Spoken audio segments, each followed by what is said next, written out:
Right, here we are for another update of my Discus.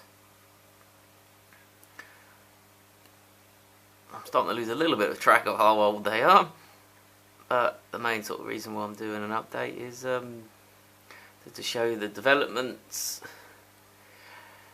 obviously development in the tank as well, and well, just the general growth, and there's the video diary sort of thing. I wish I'd done it yesterday because my two Turks laid along the edging of the tank on the rubber of the seal. I know it was after about a couple of hours or something like that.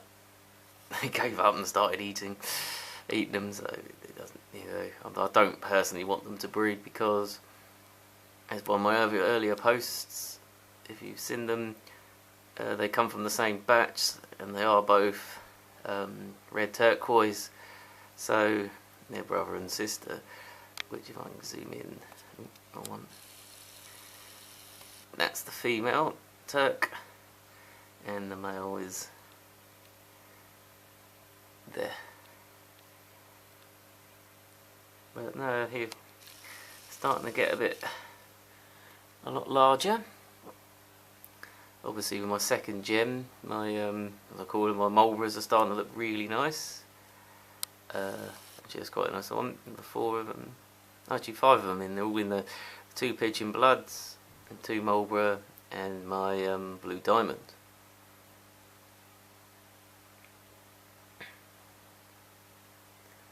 My other latest additions in the tank are, because I saw on YouTube, well, I'll tell you, these albino bronze corries, but they do seem to like to swim about all over the place, which isn't, for me, isn't too bad, but I think it sometimes makes the Discus a little bit on the spooky-ish sort of side, but they've got used to them. I did have 5 in there, but I don't know what happened on Saturday, but I did lose one. But I took it out when I was doing a water change, well, algae scraping and the water change, and normally it gets to the point where, when something's sort of dead, normally tetra or something or other, is at the point of, alright, or shrimp or something, arguably say, it's like, oh, this is getting a bit onky, let me just get rid of that and then carry on with what I'm doing. There was no odour or anything coming from that cory, because it was, all its head was been eaten out and half of the torso had all been eaten out, so all the fleshy bit had actually gone mainly. It was only a bit of the tail and, the muscles left of the tail and stuff, but it was still sort of hollow. So obviously my shrimp and corries probably done their, or I'm guessing so, done their other work on it. But no, there was something on YouTube about Discus, obviously mainly it's reds and blues, but obviously if you throw a white Discus in, it just, you would sort of say, maybe adds a finishing touch, or focus point, as I say, for that white Discus. It just balances everything, but obviously I can't, which maybe in hindsight, if I had bigger space, I would have got a silver one when I had the chance. But I can't put any more in there. I'm slightly overstocked by one, but we'll see, it should be alright. Is that I went for the second best, which is obviously the albino corries. I've got 5 for a 10 of them. They're okay as such. I know they did say they are partially sort of blind, any type of albino, but I mean sometimes it's good that they're swimming about and such. Other sort of changes is that before my heaters were on the sides, they're now on the back, because I'm, maybe like I said, just adding more space for the guys. I did start to flip the cells a bit, and especially the this one, they occasionally would flick it off its hinges a little bit, and there was one time I came home from work, the bottom was sitting in the sand, and I thought, okay, hang on, this needs to be rectified, as they say, sorted out. But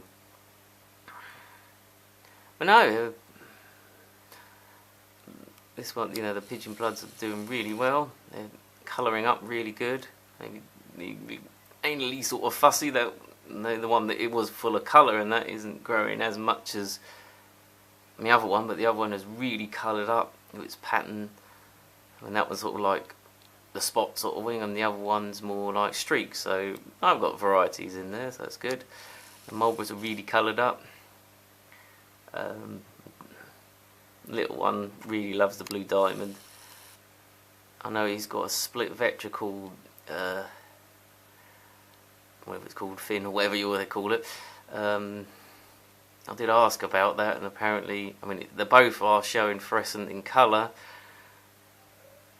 Hopefully, I mean, you know, he is still young, and when he sort of grows, I know they do take a long time to sort themselves out. If you do damage them with the fin part, is whether they would rejoin themselves up together.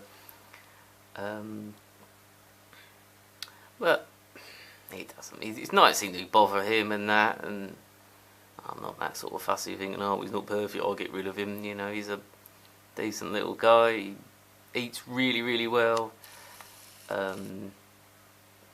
So let nature take its course with it. And if it don't, it don't matter. It doesn't seem to be bothering him. I've taken the rest of the wood little bits out. Obviously all the grassy bits I need another trim up. It just seems to just go completely wild in there. Really, but no, it's, I mean, you know, my Amazon's not doing brilliantly in there. I know I've got a CO2 system running in there, with the air going and that, and don't really sort of matter in that. No, I'm very happy with them.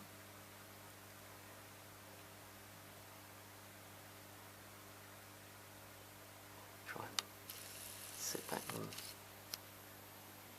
and get a little speck of how they are in there.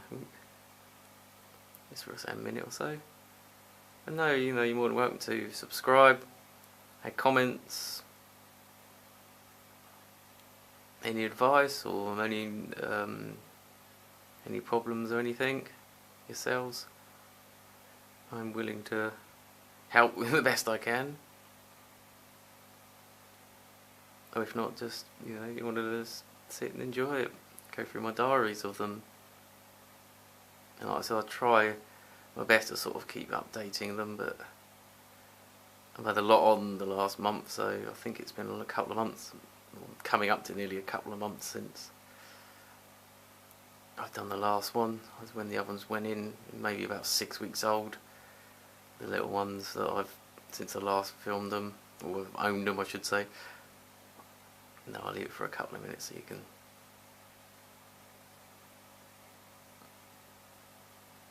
enjoy.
Don't know if this will work.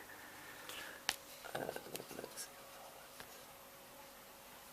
I need to give them a little bit of primer, that's why they're... Okay, right, let me zoom in a minute.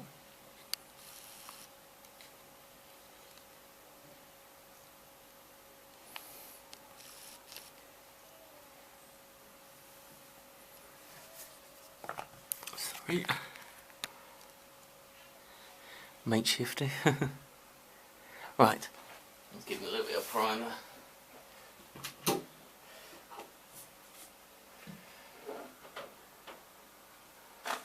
something else I've not filmed happening yet.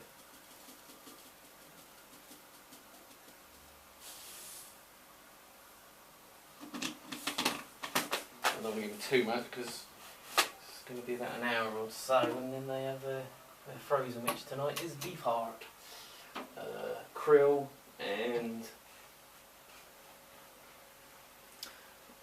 red bloodworm or mosquito larvae. Right, now that's that.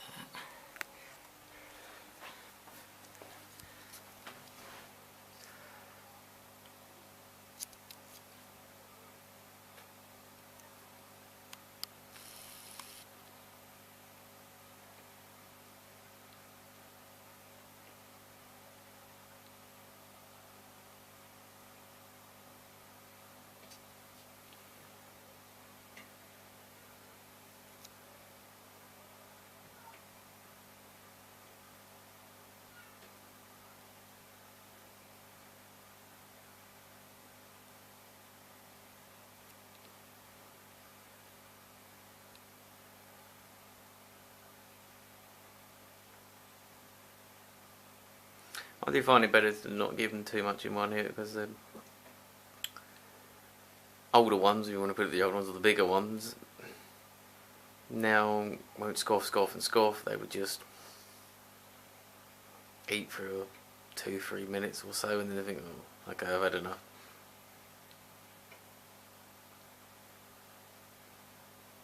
But I did give them a little bit at 3:30, 4 o'clock sort of time. And the time is now roughly nearly 5 o'clock, so I don't want to give them too much because obviously they're going to have a bit of a hearty dinner, but I've done this before and then I eat all the blooming beef heart. I only give them 2 cubes of it, I don't, and yeah, scoff it all and be all, oh, bloated sort of thing, and then I thought, okay, I'll give them a late breakfast in the morning. By the morning, they're food. Okay.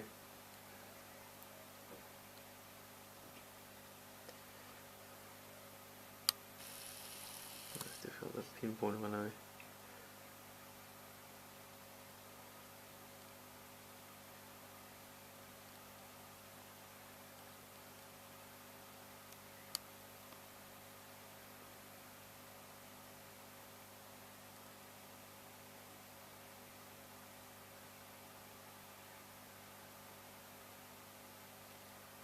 As you can pretty much see, I mean, there's little bits over there that I can see, but not with the camera. These guys do not leave much about, which makes me very happy that seeing them like this, they are a lot more relaxed. They do act a hell of a lot better in a colony, or whatever you want to call it. I mean, there's 11 of them, and when I had just 2 of them, they do seem more relaxed. Or a massive family, and obviously 6 of them was a shoal. I don't know what you would. I guess it's a colony of them. Don't know. I'm not showing my brains. Not. Anyway, I'll leave them there, and hope to view it and enjoy it. I'll try my best to keep them coming, as they say, but like every month or something. But we'll see how things time runs, and maybe it's just to show any updates and that. Okay, thanks for watching. Bye.